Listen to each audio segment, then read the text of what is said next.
What's up, everybody? Welcome to another episode here, Sunday morning, December 13th. Another episode here of Fatboy FadeAway Sports Podcast. I got my brother here with me at What Casey, up, not at Casey953746 on Twitter there. Follow him over there, ladies. Just kidding. Don't get me in trouble with that one.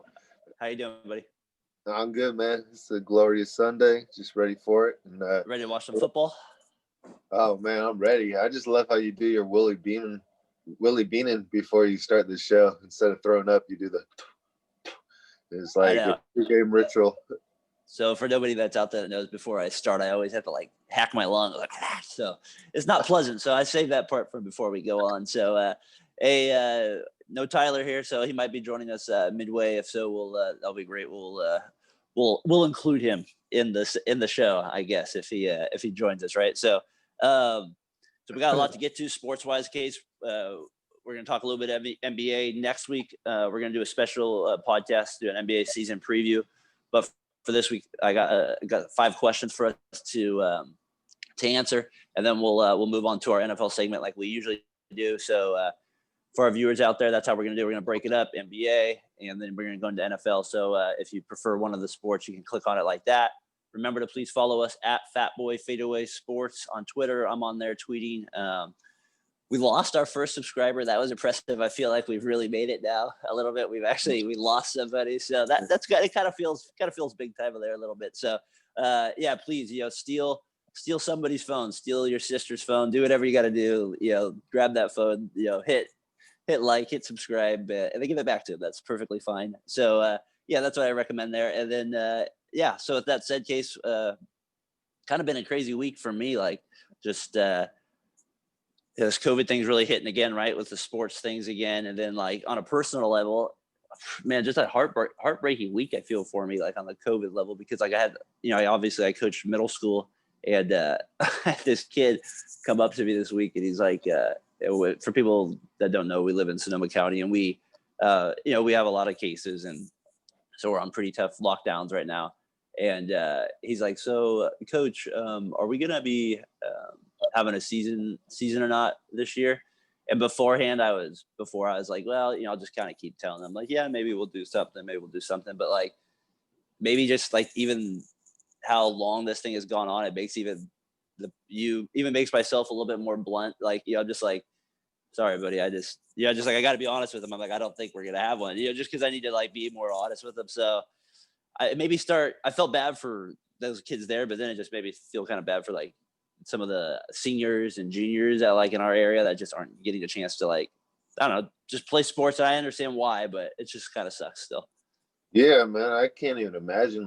I played sports, and just being at high school, being with my friends, and just participating in PE.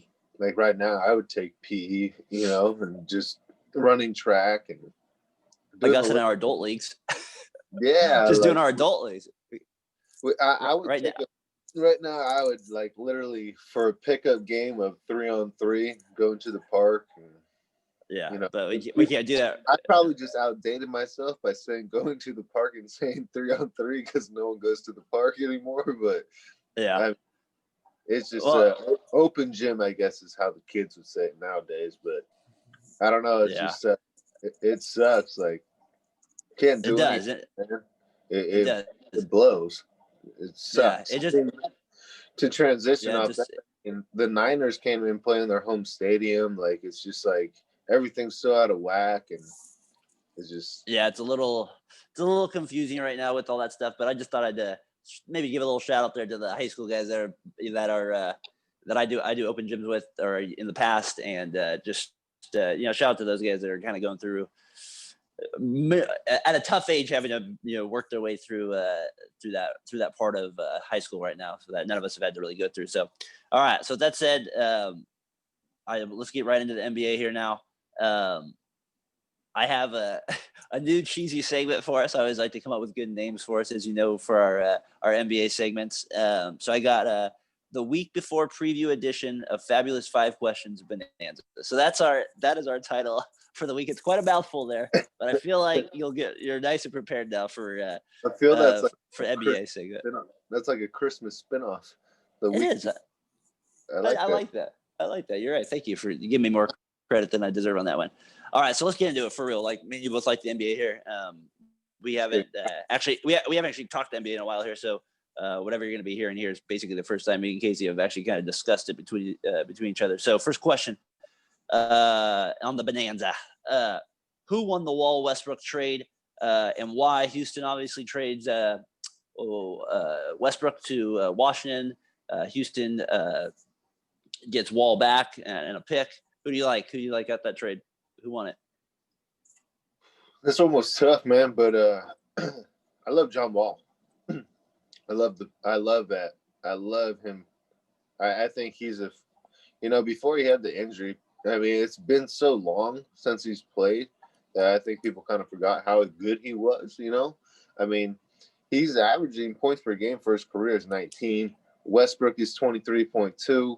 But on the flip side, I mean, John Wall, I think, they're similar games, but I just at this time, I think Wall just has more to bring. I'm not saying Westbrook isn't a great player. I mean, MVP, obviously, but it's kind of a weird argument. Well, let me say something real quick. It's a weird argument because Wall's only played 50 games since like 2017, and Westbrook, to his credit, was still a third team all NBA last year. I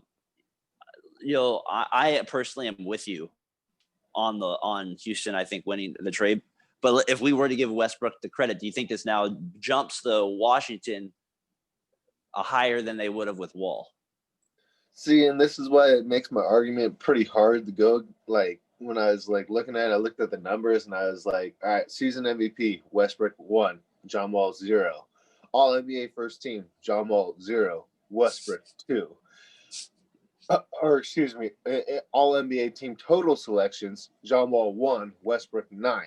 Yeah. And then scoring leader, Westbrook 2, John Wall 0. Assist leaders, Westbrook 2, John Wall 0. And I was like, well, I'm just making a dumb argument. But then I was like, on the flip side, you look at it, who they're playing with, James Harden's not the easiest cat to actually ball with.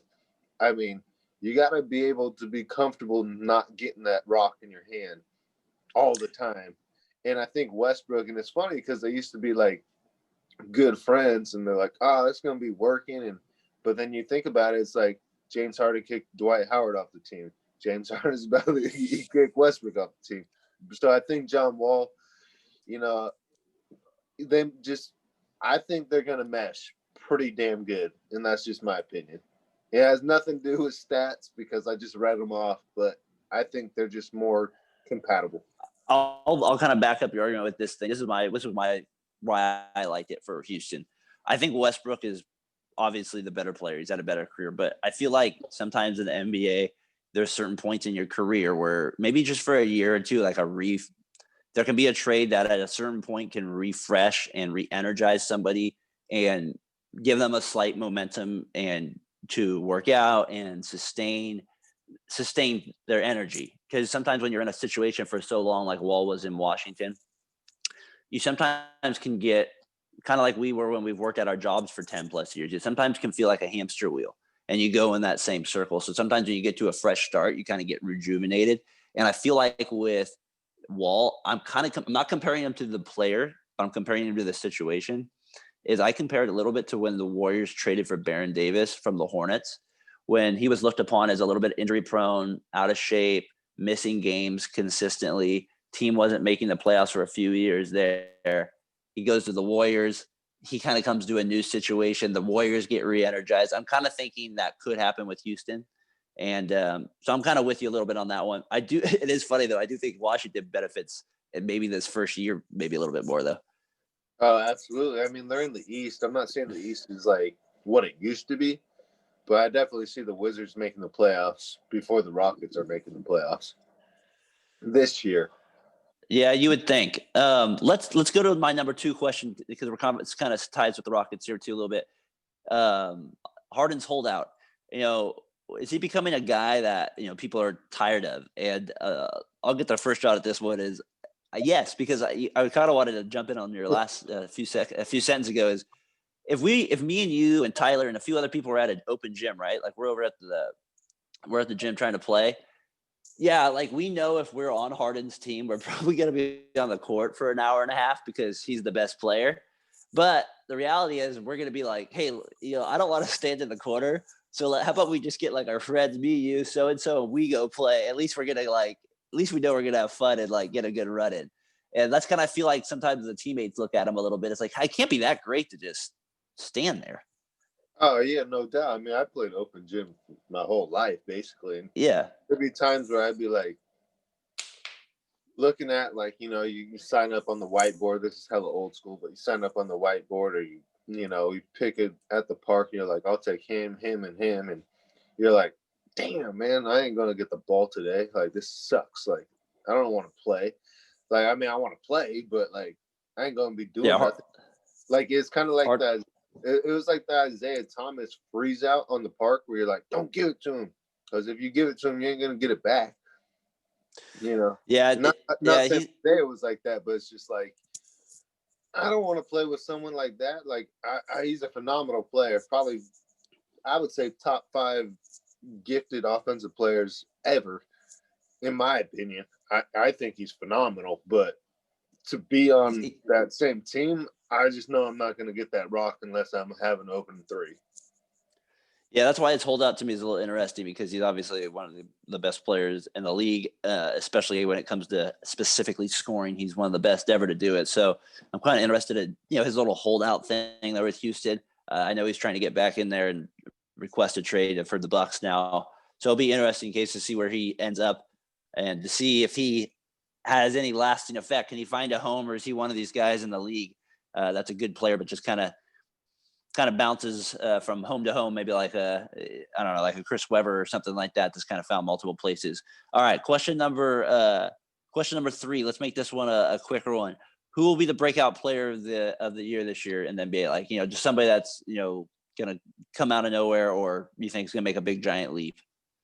Well, I think so. I've been saying this from the beginning since we've done this podcast. Obi Toppin. I think he's just surprise everybody. Yeah, surprise. Nah, I think surprise. I think he's just a beast. He's just ready, man. He's going to play on the Knicks. He's going to get all the opportunities that he needs. That's true. I don't see why he wouldn't perform well. And you're consistent. Obi, it is. Casey, I love it. All right, I'm gonna go with Jackson Jr. from the Grizzlies. I like the potential of him with Morant now coming back. Jaren Jackson.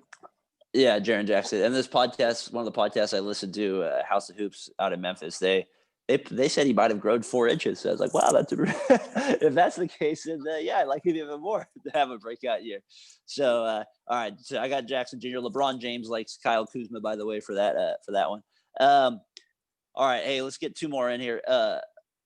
I just have this one. I was listening to this great podcast I sent mom and dad it on Rick Barry, ex-Warriors player that played in the mid-'70s, because he kind of has an interesting story. But though, what's always fascinated him is he's like one of the best free throw shooters of all time, and he shot underhand for the better part of his career. And it always amazes me that like no shooter, like no great player that shoots under 55% has ever tried it. And it seems like it's just mind-boggling to me, because you would think if you're like so unstoppable, you would want to if you could make free throws at a 75% clip, you'd be like unstoppable. So like Shaq's the one that comes to my mind, because he didn't want to do it because he didn't look cool. And I'm like, what? I'm like, you could have been like, I don't know. What do you think about underhand free throw? It fascinates me that nobody ever tries it. To me, it's like a masculinity thing.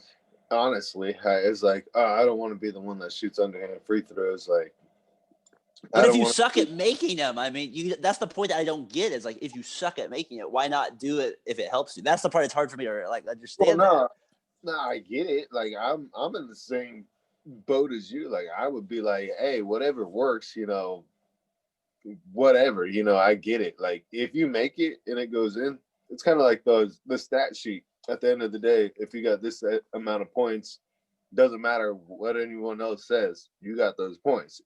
But to see the underhand free throw, I think everyone in the league would just be like, kind of, what the, drawing back. But if you like, make it, oh yeah, I think it honestly would be amazing to see, because like when you think about it, like Rick Barry was one of the best free throw shooters ever, right? yeah. And then he was one of the best players. To me, he's a top 50 player. I mean, he had Isn't a it kind of phenomenal weird? career. Isn't it kind of weird that you have like usually in sports, if somebody does something the best, you like copy it, but Yeah, like no for one's some done reason, it. I know it's hilarious. Like it like if it's masculine, it can't be. I mean, I hear what you're saying. With some people, I think it's masculinity, but like a guy like DeAndre Jordan, like when you're shooting 32%, baby, it's like you got. I mean, come on, man, you got to mix that up. Like Andres Biedrins, it's like when you're shooting line drives when the ball's like literally going 1 degree over the rim, like you got to mix that stuff up. You got to go underhand. Like it just to me, you look worse shooting it like that. So it's just always been one of those things that is mind-boggling to me. So if you got a comment about why underhand free throws, like people don't practice it, if you're a horrible free throw shooter the other way, I'm just curious. It has always blown my mind. So yeah, that's crazy. Case, last question here on the Bonanza. Kind of an interesting one here. And then we'll obviously next week we're going to get a lot more into the NBA. We'll get into the season previews about the divisions and well, not divisions, but conferences, playoff standings, MVPs, and all that good stuff. So, but this week there was news that the NBA is not going to be testing for for marijuana this year, and so it made me think like, well, Don Nelson maybe could get back into coaching. No, I'm just kidding. But seriously, who would it benefit before? No, who would it benefit the most now? Or a couple guys maybe you're thinking of, and then who would have benefited, like I don't know, in the history of the league or something? Like, who do you think like who could have benefited from that rule the most? Just based on his history, and I know he had some issues, but probably Michael Beasley. He had a lot of issues with marijuana, and he was a hell of a talent coming out. It just he struggled with it. As Stephen A. Smith struggle might be he just couldn't stay off the weed. The weed. You gotta stay off the weed. Yeah, no. So Beasley, you got something in the past, maybe? Beasley was kind of in the past, but I don't know if they did it. Steven Jackson. I love their podcast. It's one of if you guys have not checked that out, him and Matt Barnes did a phenomenal job. But that's probably my favorite podcast. But that is good. It's just funny to think of some. I feel like everyone back then kind of did it already. They just had ways around it. You know what I mean? But yeah. How many? There was still random testing.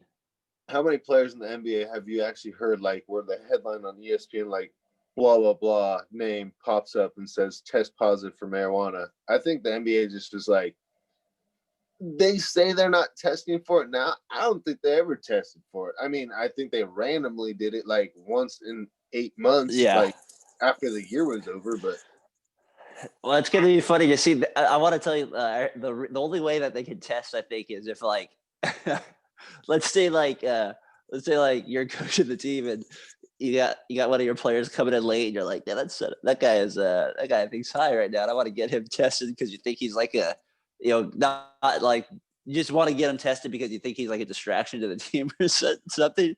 Then you're allowed to get him tested, I guess, because if you have suspicion of something, but they're not going to randomize test you anymore. So somebody actually has to call you out in your own organization to get you tested.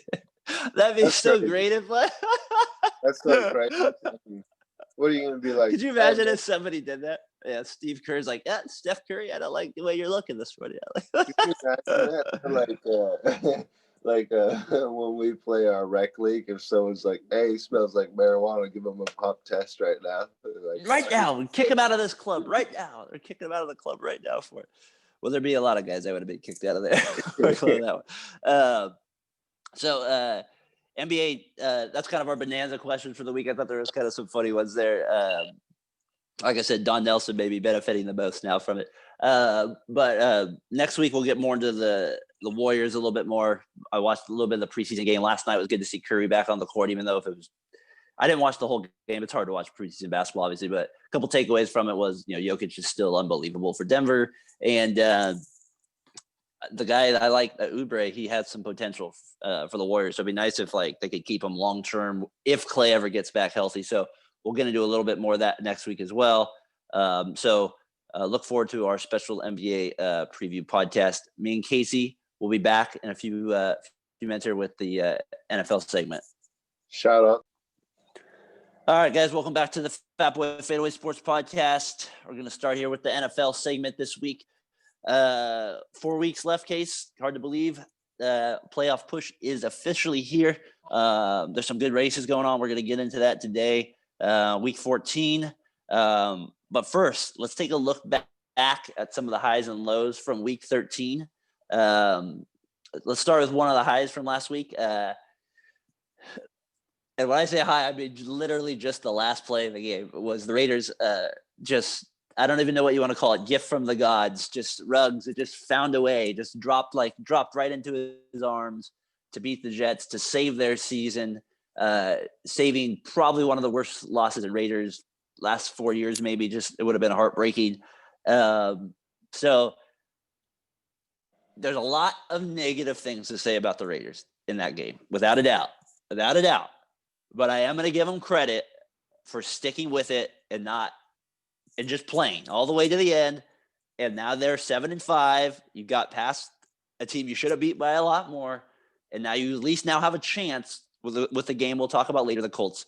So that is the high this week for me. One of the lows this week I'm going to let you talk about is the play call on the opposite end of that. Casey, could you please give us the other low with the defensive coordinator, Greg Williams?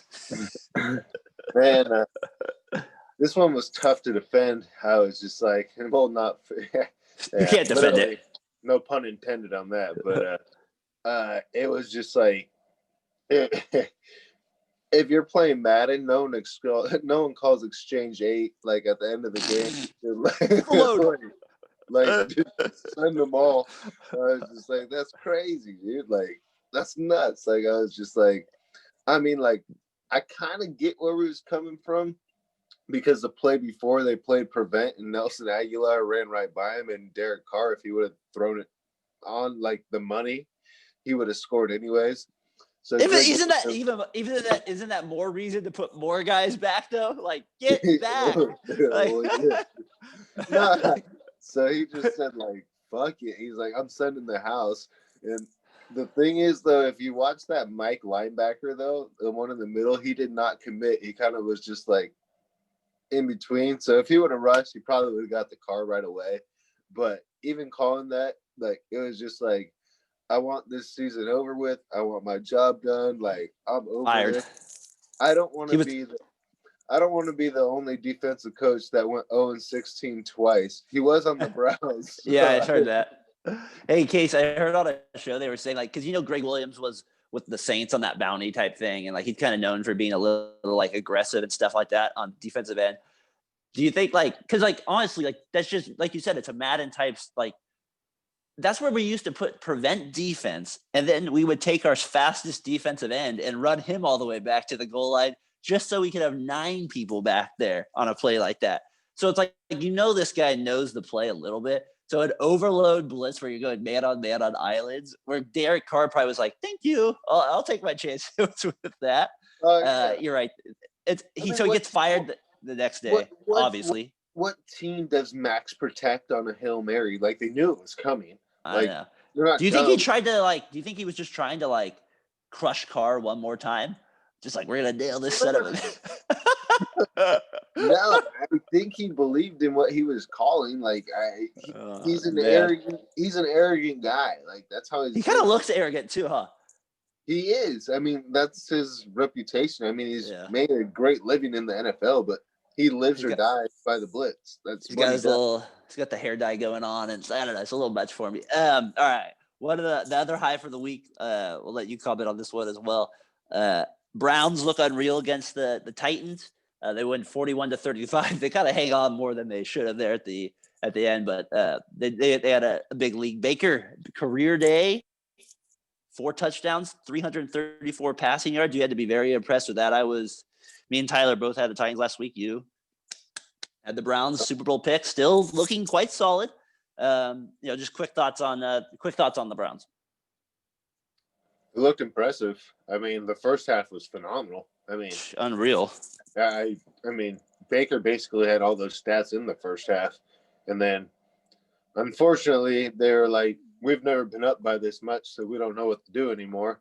And so then the league cut pretty much like all the way down to where the Titans kicked it onside at the end. But the Browns look impressive, man. They look good. Like I said before, like, I just think without Odell, I don't know what happens. I'm not saying that he's not a beast of a player because he's amazing. I mean, he's probably the best wide receiver when he's healthy, in my opinion. But he's not the best. I think he is, but talented-wise, I don't know. Oh, man. Better than Metcalf and Hopkins and Adams. That's a tough – that's a tough list out there. I got you, though. So the Browns do look good, though. That was a big high of the week. So you're feeling good about that, of course. They got a big game this Monday against the Ravens. They win that one, everybody's hopping on. They win that one. Let's go, Browns. Let's go, Browns. They win that one, everybody's hopping on the bandwagon. Tyler's not here, but one of the lows of the week is Niners get crushed by the Bills. It's still shocking to me that the Bills were a 1-point underdog to the Niners. It's just like, I don't know. Like there were some good reasons. Flanagan made some good points of why maybe they were because of home field regions to me and stuff like that. But I don't know. The Bills just made their defense look ridiculous. They were just Allen's like somebody tweeted this like chart of like, like the little layers of the field you can throw. It was like red. It was just like lighting them up on every, like there was no blue. It was like complete. It was like 4 out of 5, 3 out of 4, 4 out of 5, like constantly hitting everybody. So that was the low of the week. The Niners look horrible. There was no home field. What are you talking about? They're playing in Arizona. Well, that's West Coast. No, I'm just kidding. You're right. That is true. I did forget about that. So, but the Niners though, they are still in the playoffs this week. They need the Vikings to lose, and they're only a game out. So a game and a half, I guess technically. So Tyler, the Bills would circle that wagon. Well, they circled them all right. He did call that one for sure. Tyler wanted to talk about a little bit more, but I think it's a good thing for us to talk about too. The last one, massive high of the last week was Alex Smith getting the W against the Steelers. Our guy at I Don't Know Sports called it as well. I was stunned. He had the Washington football team. Look at that, good knowledge on my part. I know, and I apologize last week for saying the R word. I forgot about it. My apologies. But anyways, they beat the Steelers 23-17. It was cool to see him. To get a win. He didn't throw over any touchdowns. I think he only threw for like 180 yards. But what does Alex Smith do? Do best. He manages the game. It just manages the game. That's all he does. So they are playing the Niners today. So he's back. So that should be kind of I guess not really back. They're in Arizona. So they are just playing the Niners. But other than that, so he's definitely going to be a comeback player of the year. That's an easy one. It's gotta be. That's wrapped up. I mean, how can it not be? I mean, who else do you got to pick from? I mean, honestly, like when a guy like literally has his leg like almost dies. Well, yeah, amputated, almost died.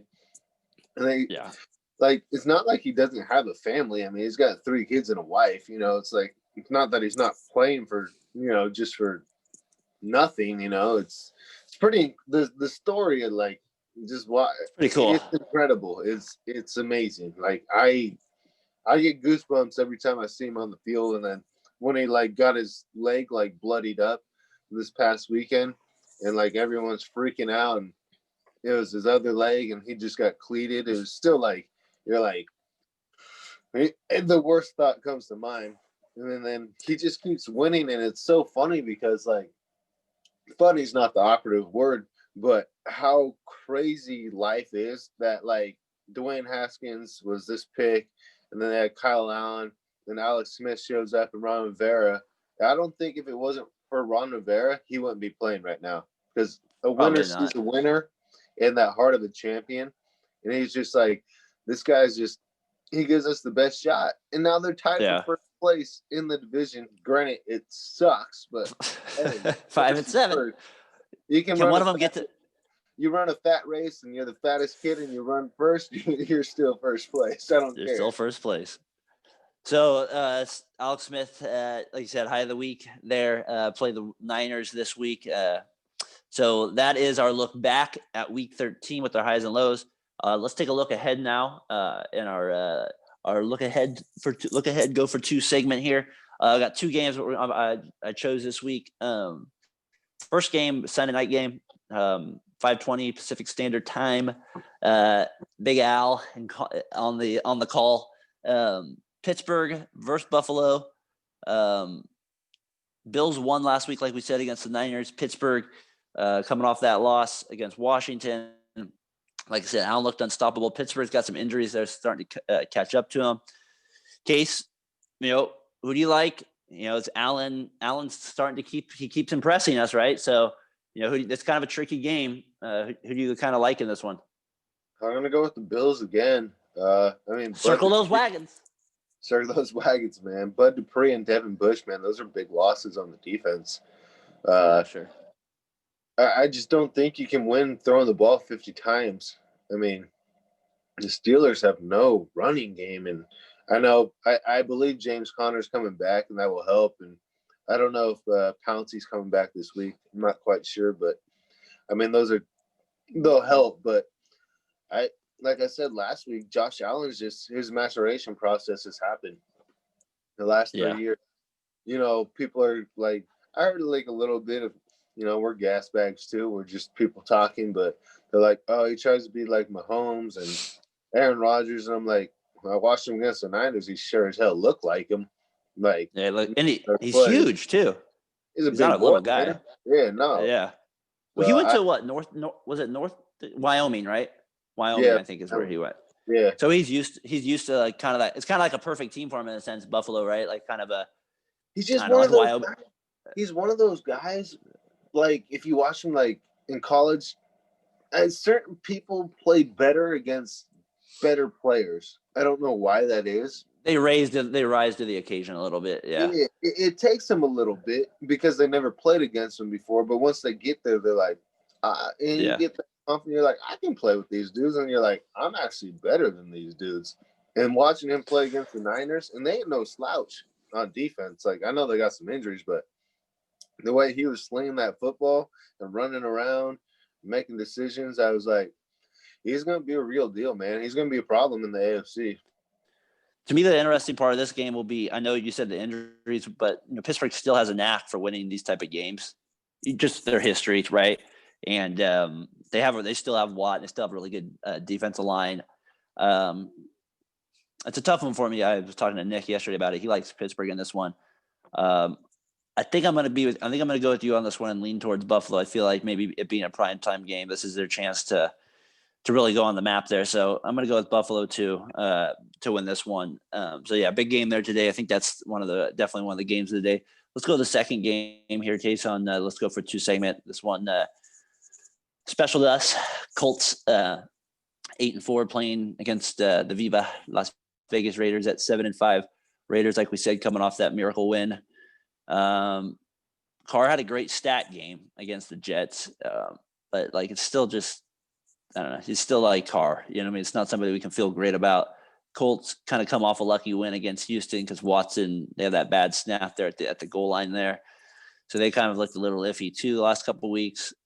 Colts are, I feel like, a little bit healthier, especially if Jacobs and Abrams don't play this week. Those are like two of the key players for the Raiders. If you watch the Raiders, those are like definitely two of their, especially Abrams, just from an energy standpoint. So I don't know, like my question to you is like, who do you like to win this one again? And then I also want to get your impressions on Ruggs. What are you seeing from him so far that you like? I'm kind of liking his game.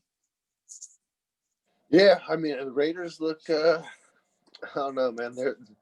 They're tough. They're going to be a tough out today. Can they beat the Colts though? Of course, they can beat them. Yeah, I think they will.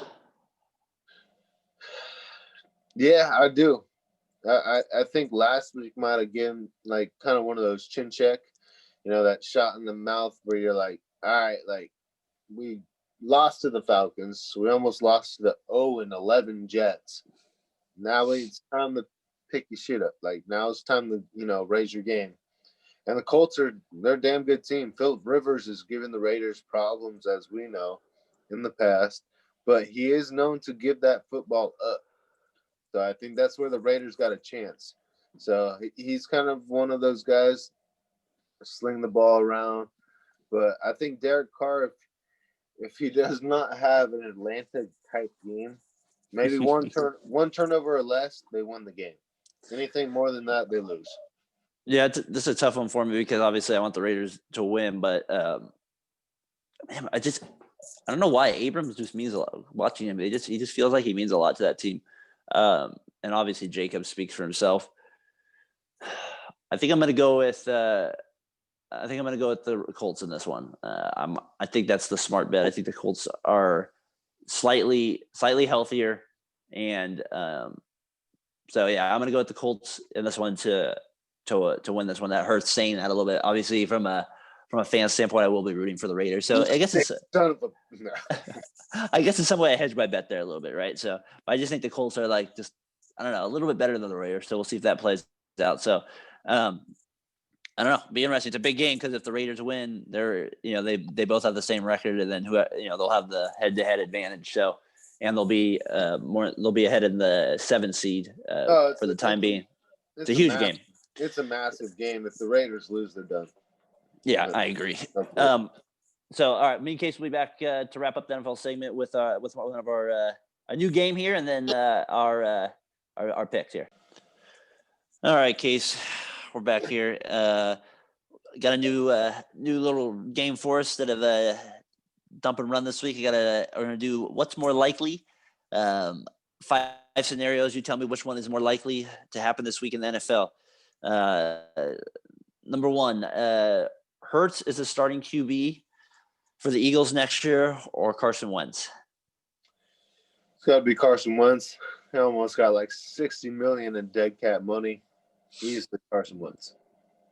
I'm gonna say Jalen Hurts plays well, wins the job, and Wentz signs with or gets traded to the Colts and reunites with Frank Reich, his old offensive coordinator.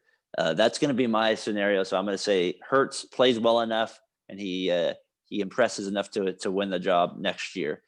Number 2, here in what's more likely, Debo has 70 receiving yards, or Alex Smith throws for 200 yards. I'm going to go with Debo 70 because they didn't really feature him at all last week, which is stupid. So I'm going with Debo.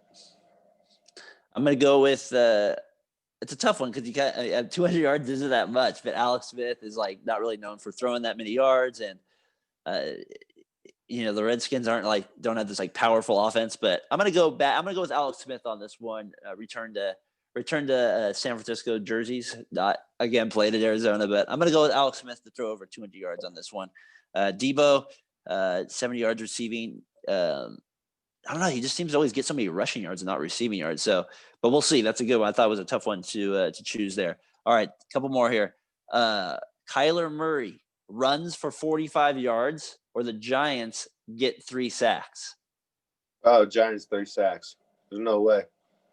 And when Kyler Murray doesn't run over 60 yards, his record is way down. It's crazy. It's weird, huh? Yeah, if he doesn't run, he's not getting it. But Giants have a pretty damn good defense, and I put the curse on the Cardinals.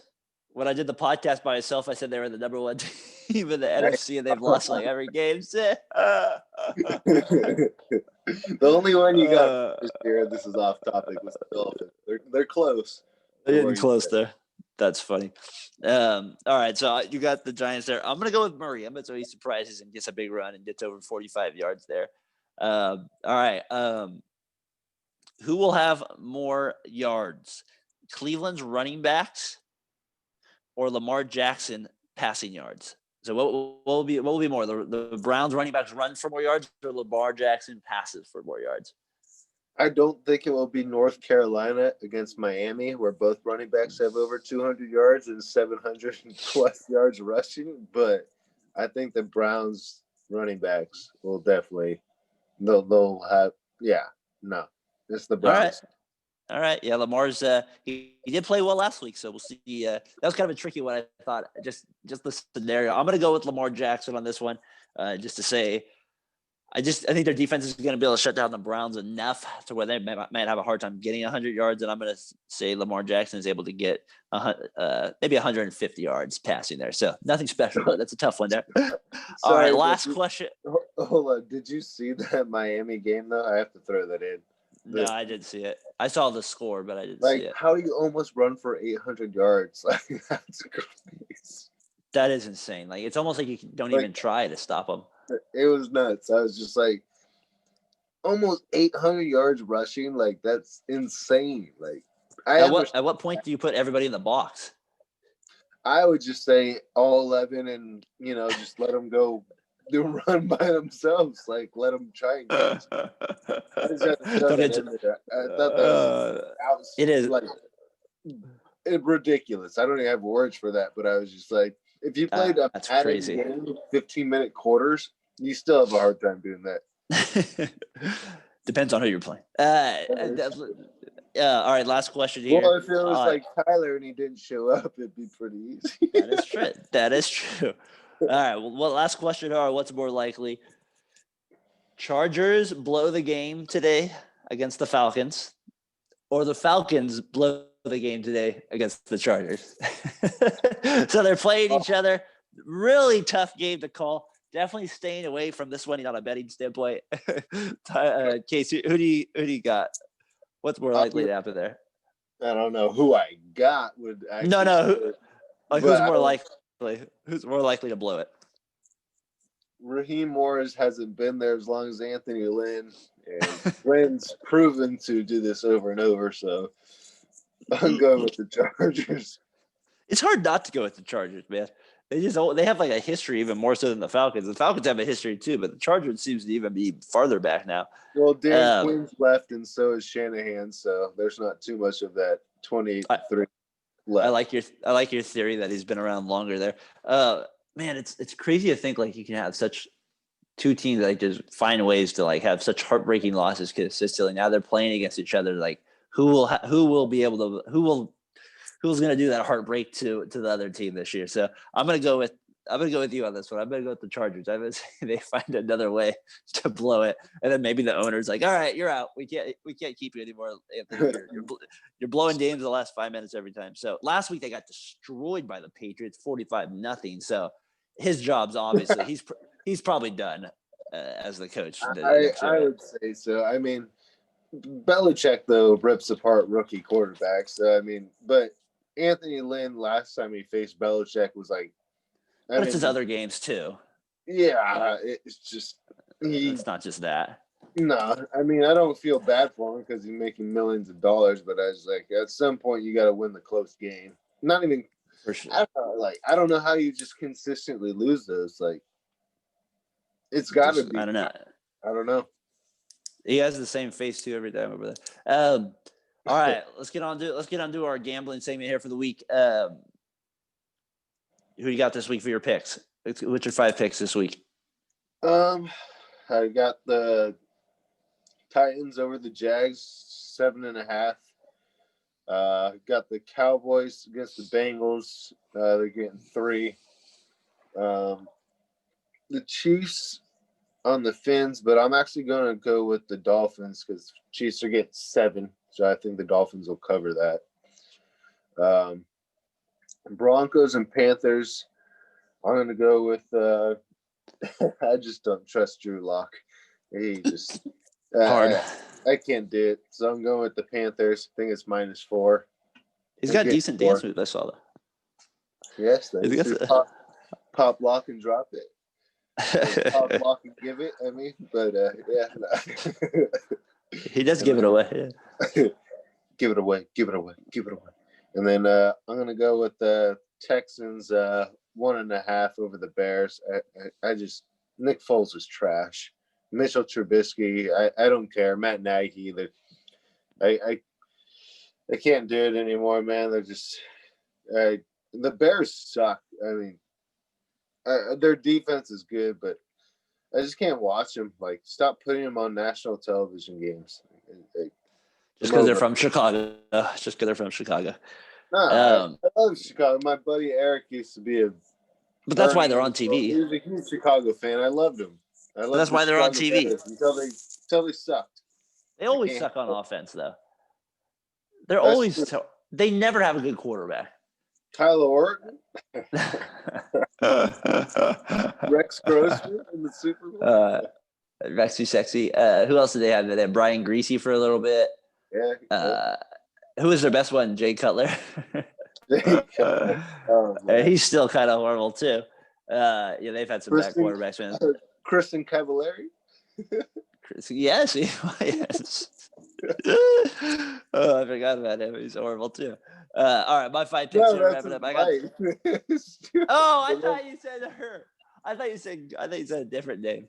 Yeah, they're not married anymore. They're divorced now.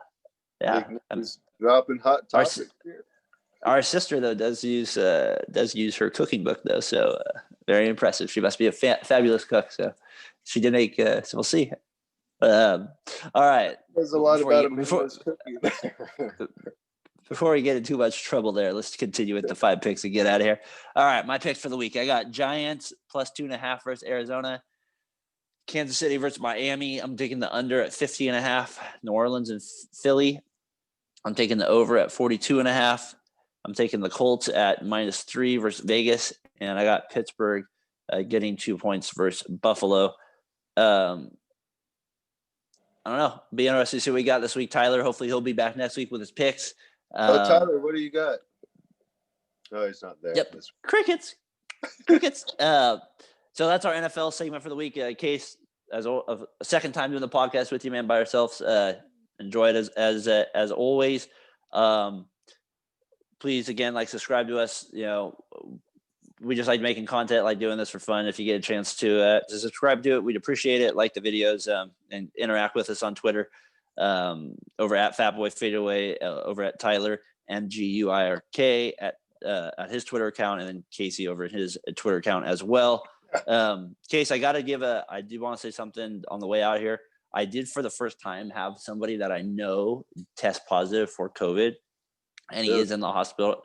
Yeah, somebody, and he is, somebody I know pretty well. He's an older gentleman though, and he's, I think he's not quite in ICU yet, but he's getting close to it if he can't sustain his, his breathing by himself a little bit more. So just want to shout out a little prayer for him and to his family, to his wife. And so Joe, just thinking of you. Thanks for, your support with me and just helping me through some of my tough times. And so just big prayers to one of my friends out there, older friend, but still friend, Joe Boscarino,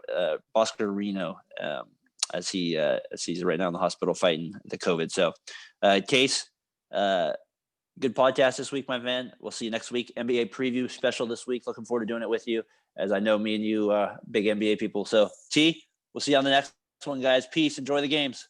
Later.